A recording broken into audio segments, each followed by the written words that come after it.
বীরভূমের বাঘ সবাই বলছে যে এখন শিয়াল হয়ে গেছে, কি বলবেন? হ্যাঁ? যার মুখে যা আসছে তাই বলছি। তার আমার 230 থেকে 235। দাদা, অনেকে বলছে বিজেপি সরকার হলে তাহলে নাকি মাছ মাংস খাওয়া ছেড়ে দিতে হবে, কি বলবেন? যারা বলছে তারা পাগল ছাগল।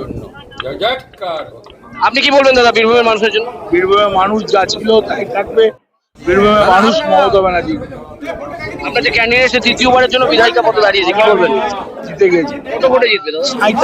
35 জায়গায় ভোটে জিতে গেছে। পশ্চিমবঙ্গের মানুষের জন্য কি বলবেন? পশ্চিমবাংলার মানুষকে বলবো, ভালো মুখ্যমন্ত্রী পেয়েছেন। এই মুখ্যমন্ত্রী যতদিন থাকবে পশ্চিমবাংলায় কোনো অসুবিধা হবে না। দাদা, বিরোধীরা বলছে যে ওরা সরকার এলে 30,000 টাকা অন্য বাধা। একটা কথা কি, দিল্লিটাকে দেখ। খেলা হবে, কটা আসন পেতে পারে? বললাম তো 230 থেকে 100 পেরোবে না। দাদা সবসময় আশীর্বাদ মাথার উপরে আছে।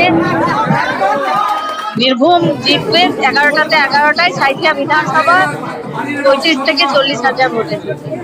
কতটা আশাবাদী? 100% আশাবাদী। কতজন ভোটার আছে এখানে? ভোটার কতজন আছে এখানে 1,96,000। কত ভোটে জিতবে? 35 থেকে 40,000 ভোটে। জেতার পরে প্রথম কাজ কি হবে? প্রথম কাজ হবে আমার মোহাম্মদ বাজারে একটা কলেজ তৈরি করা। সাঁইথিয়া ব্লক যেটা আছে 12টা অঞ্চল নিয়ে সেইটাকে ভেঙে ব্লক 2 করা।